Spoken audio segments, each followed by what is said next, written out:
To everyone familiar and everyone new to this congregation, you are welcomed with love.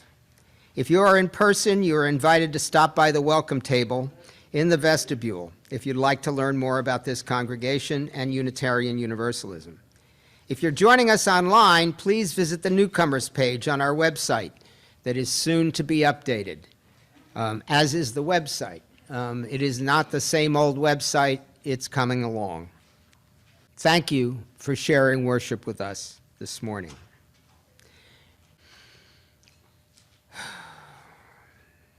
And now let us take time to enter the present moment, to settle ourselves, to open our hearts and minds to what this morning's worship will bring us. At the sounding of the chimes, let our spirits enter into a different space, a space of worship, of love, of life, and of that which we hold sacred. May we take this time to grow our souls. Well, that sort of worked.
Now, in solidarity with Unitarian Universalist congregations across the nation and around the world, we begin our service by lighting a chalice. Linda, would you be our chalice lighter this morning? And we'll say together the words for chalice lighting that are printed in the order of service. In the face of hate, we light our chalice as a symbol of love. In the face of exclusion, we light our chalice as a symbol of inclusion. In the face of racism, we light our chalice as a symbol of justice for all races. In the face of intolerance, we light our chalice as a symbol of diversity. In the face of despair, we light our chalice as a symbol of hope. We must rapidly begin the shift from a thing-oriented society to a person-oriented society.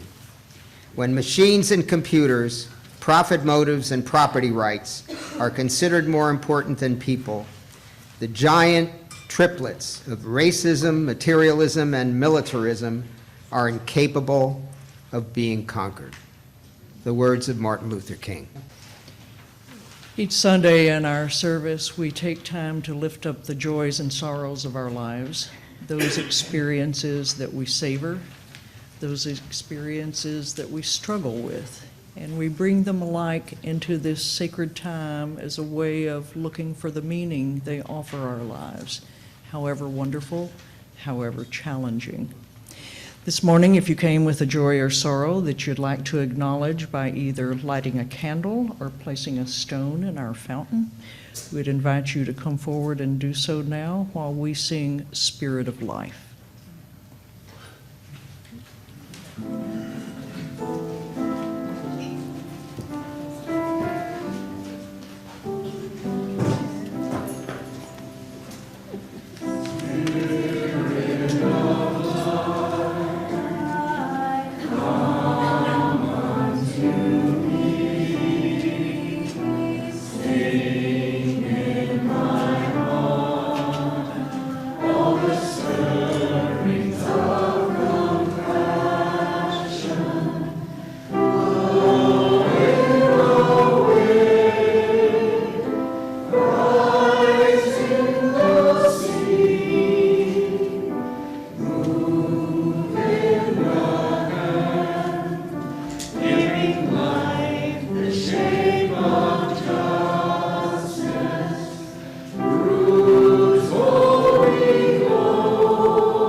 Please join now in a spirit of reflection, meditation, and prayer.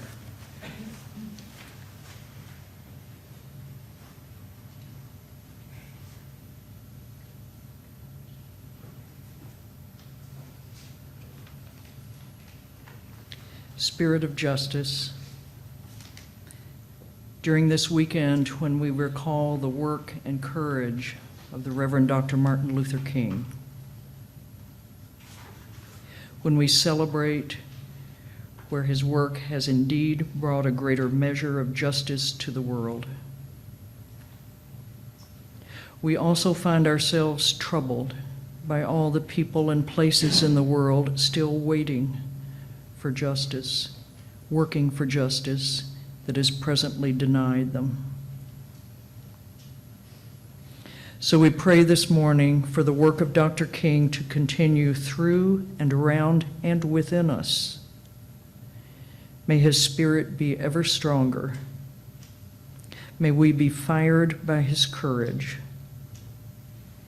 And may we take up his vision of a promised land of freedom and carry it forward, not stopping until the vision is a reality. Amen.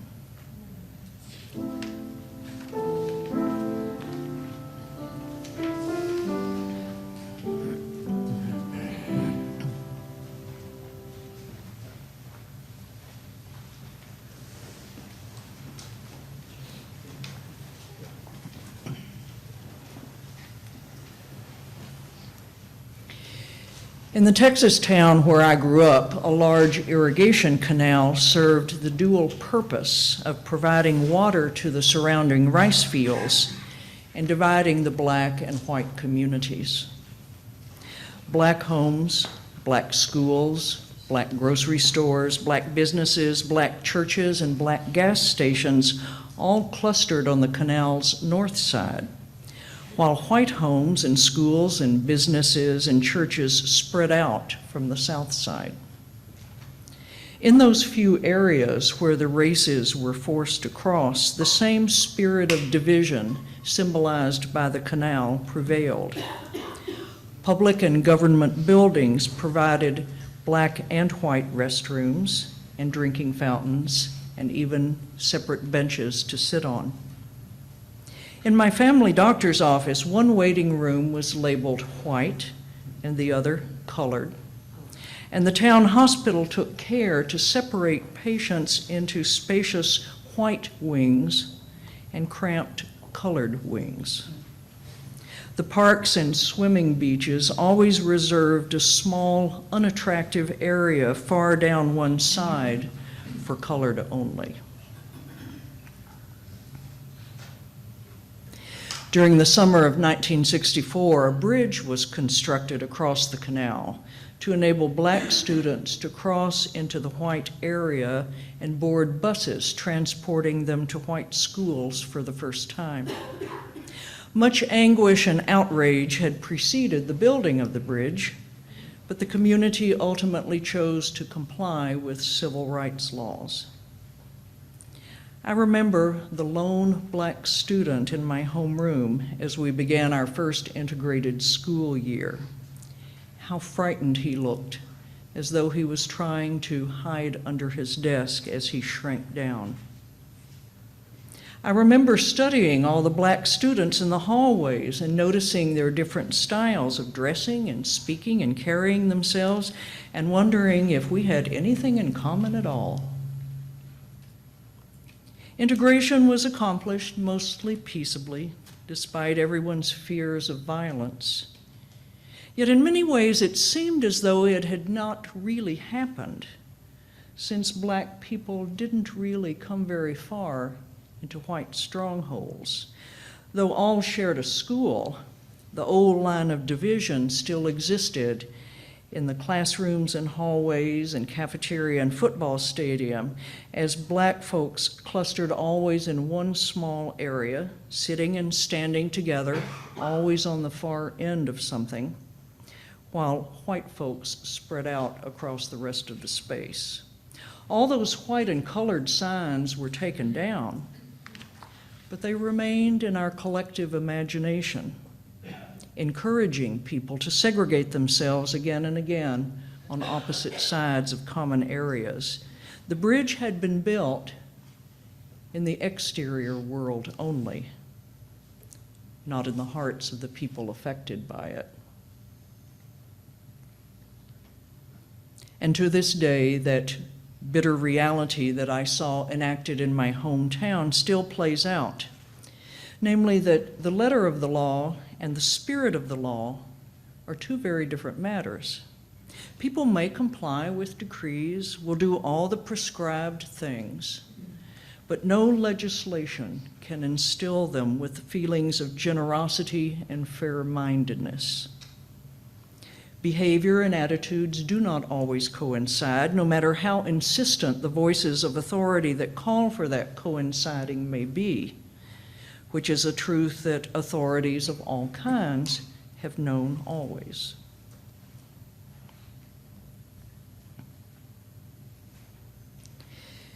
This month, our worship services reflect on the theme of authority, a subject that our spiritual tradition is alternately clear in understanding and confused in understanding.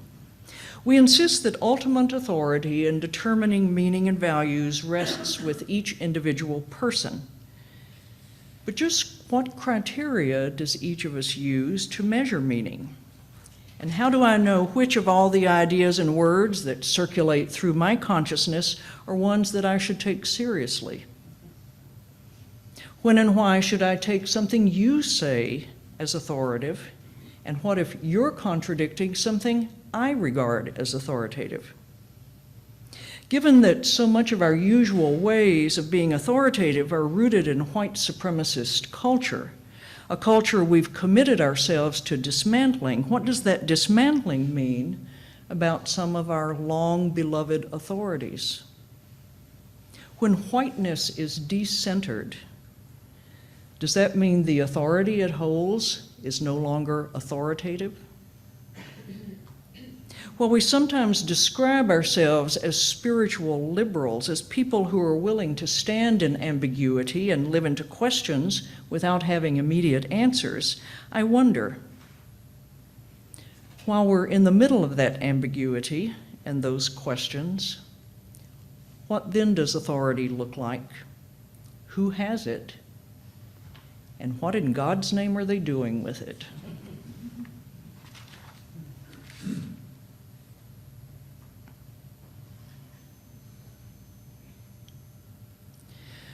The arc of the moral universe is long, but it bends towards justice.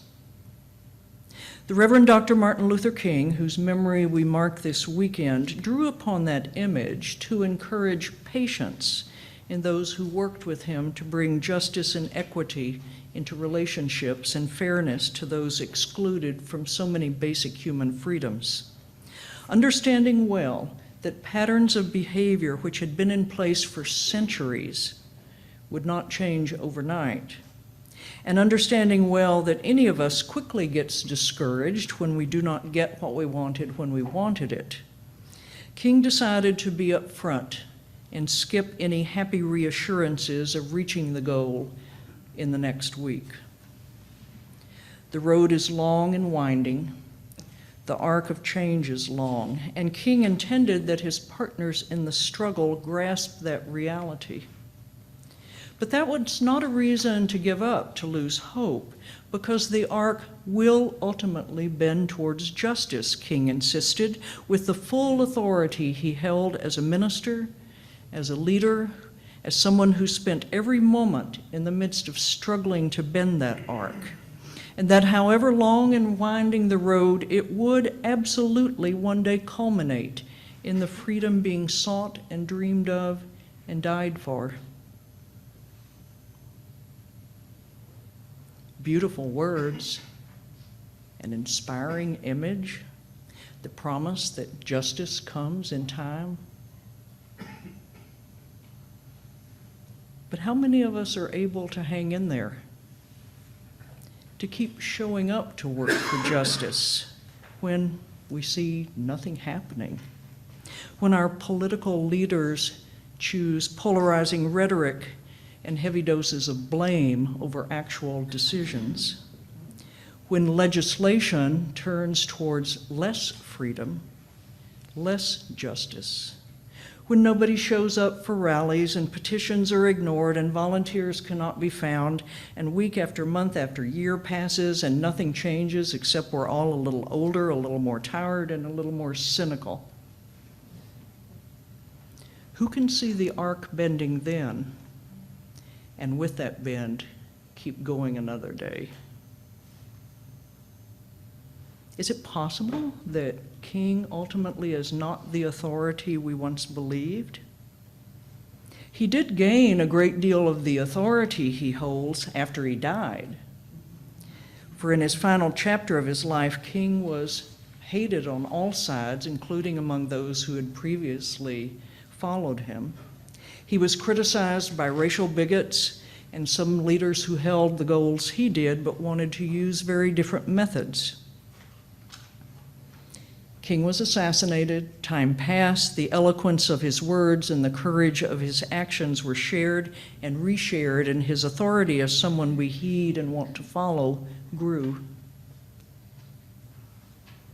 But along with the progress we have seen in building up racial justice, we've also seen retrenchment, hatred, second-guessing of King's work. Just as King experienced in his lifetime, too many churches, including churches claiming to be progressive and justice-seeking, then and now show up as bastions of racism rather than being places where racism is being dismantled. So how do we understand what authority King holds for us in the present or in the future? Or does he more and more become a once celebrated, long ago, no longer reliable source of authority?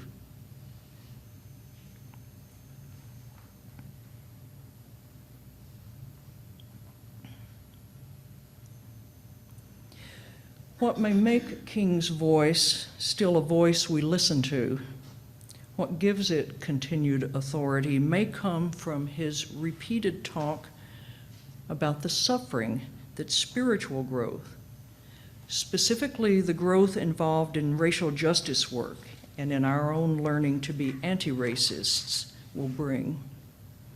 Unlike some authorities who love to talk endlessly of happy things and peace and happiness, King never glossed over the real pain he and those he led endured had endured for centuries and would continue, surely, to endure even while progress was being made. He emphasized that the longed-for day of freedom and equality was well off in the future, not around the next corner, and the path to that longed-for day would absolutely be hard, really hard, so hard that at times it would seem impossible to take another step. And yet, with all the talk of suffering, King kept linking it to growth and meaning in every image he lifted up. The suffering was not just random badness that life brings to everyone, not just evil to fight against, but the suffering held embedded within it the seeds of transformation, which meant there would be no sidestepping it. The only way out had to be through. And by willingly facing suffering, King taught us, the freedom being sought would be reached, no matter how impossible it might seem. We will hew out of this mountain of despair a stone of hope, he said.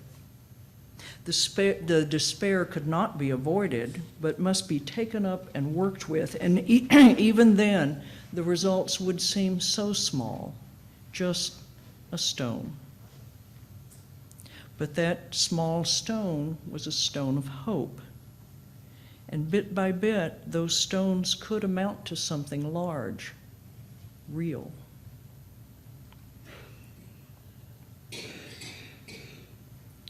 Quite a different message than what often seems to pass for spiritual teaching, both in some traditional paths and some newer paths. Suffering is often interpreted as a payment for mistakes, or as some kind of mental construct that is not real, something to be gotten past as quickly as possible, and something which, when one is sufficiently spiritually mature, will disappear entirely. That, of course, is a message that sells quite well. Who among us would not sign up for a life devoid of pain and loss and aggravation and death? And yet, if I do sign up for it, what do I do about that voice in me which keeps noting all the pain and loss and aggravation and death that is all around all the time? Perhaps the only way to respond to that objection is to opt for a spiritual perspective that does not deny suffering, nor promise me a magic way around it, but as King preached and taught, acknowledges its reality and its possibilities. I don't minimize my suffering in any way, but I am challenged to take it up, figure it out, trust that some meaning will emerge from it, and keep hewing away at it until it begins to resemble not just despair, but hope, a first stone of hope.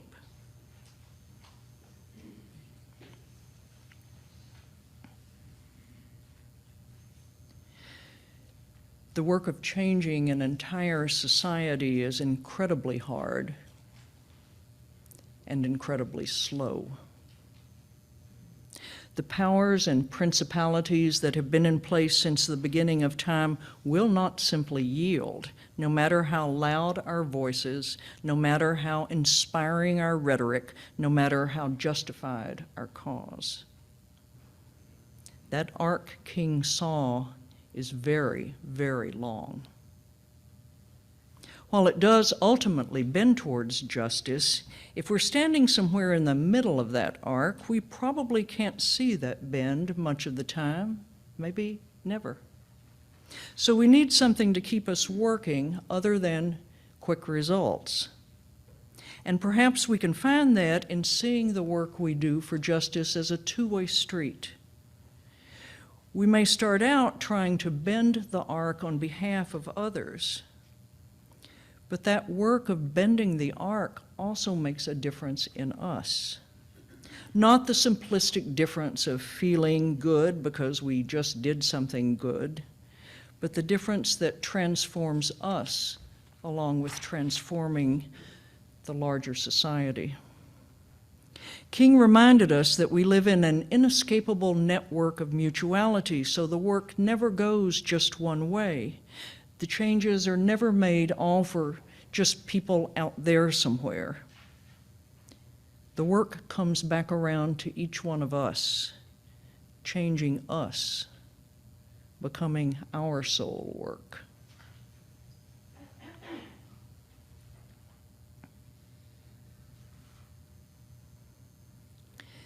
So many events in this country in the last few years have reminded us, not that we needed any reminding, how far we have yet to go to reach the other end of that arc, where it begins to touch down into justice. Celebrations of King's Holiday this weekend will mark how far along we've come on that arc, the ways in which justice has been brought more fully into our lives. One of the beauties of King's image is that an arc never flattens out or breaks off or heads back in the direction from which it began. The arc is always bending, bit by bit, even when we can't see that bend for long stretches of time. The arc is not rigid. It does not plateau. It bends second by second by second. And we're called to keep moving along that arc, giving our support to it and realizing that it continues to bend towards justice even when our own efforts don't seem to be accomplishing that end. The road we travel is long, with many a winding turn. Chances are we won't get to where we hope to go in our lifetime. But that's no reason to just quit. This morning, if you've grown tired and maybe had to let go of the arc, try to lift up your hands and grasp it once more. Let the arc carry you for a while if you don't feel you have the strength just now to be one of those who carries it. Try not to despair when the arc seems not to be moving, because that's an illusion. It always moves. At every moment in our wonderful, vast, incomprehensible network of mutuality, we are all moving all together, all of us supporting one another and supporting that beautiful arc that carries us always towards the beloved community. May it be so. Amen. You know, in my quest to save paper, I waste a lot of time.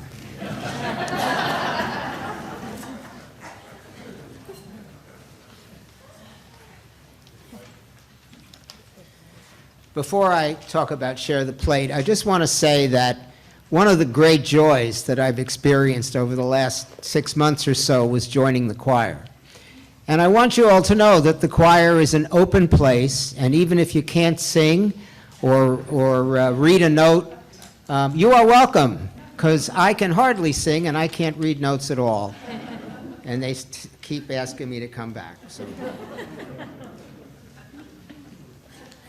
To observe the Martin Luther King holiday, our STP donation goes to the New Hanover County National Association for the Advancement of Colored People. Their mission is to ensure the political, educational, social, and economic equality of rights of all people and to eliminate race-based discrimination. Objectives include informing the public of the adverse effects of racial discrimination, removing the racial discrimination through democratic process, seeking enactment and enforcement of laws securing civil rights, educating persons about their constitutional rights and how to take lawful action. The NAACP committees include legal redress, which investigates allegations of civil rights or social justice violations. Education, that promotes unbiased, equitable education for all children in our public schools. ACTOS, African Academic, Cultural, Technological, and Scientific Olympics, a program designed to recruit, stimulate, and encourage high academic and cultural achievement among African American high school students.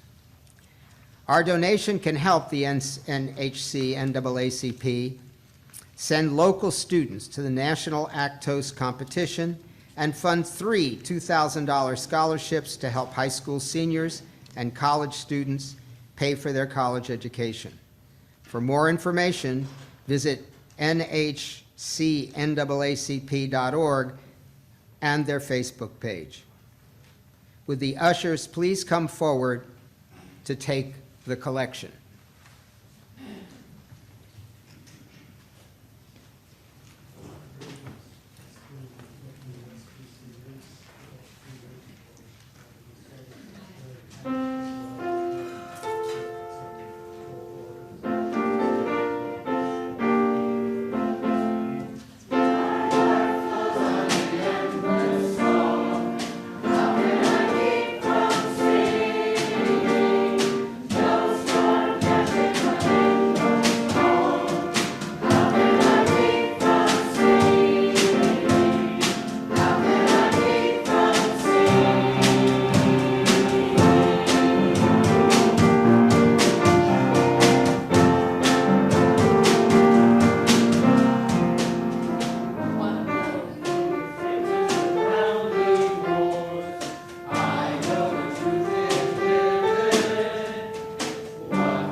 Everyone ultimately contributes to a worship service because the word to describe what we do, liturgy, means the work of the people. But specifically, I want to thank this morning our ushers and greeters, our technology czars tucked away in the closet, and this rockin' choir.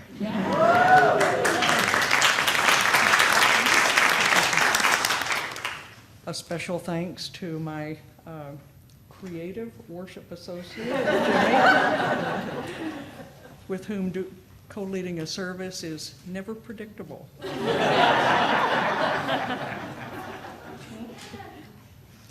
The closing words this morning are a Franciscan blessing that I want to thank our own Reverend Greg Thomas for introducing me to. May God bless you with discomfort at easy answers, half-truths, superficial relationships, so that you might live deep within your heart. May God bless you with anger at injustice and oppression, so that you may work for justice, freedom. May God bless you with tears shed for those suffering pain, hunger, and war, so that you may reach out your hand to offer comfort and aid.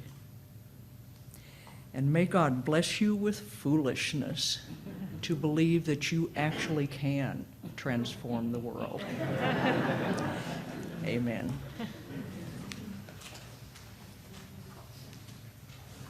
Yeah, I particularly resonate with foolishness, I have to say.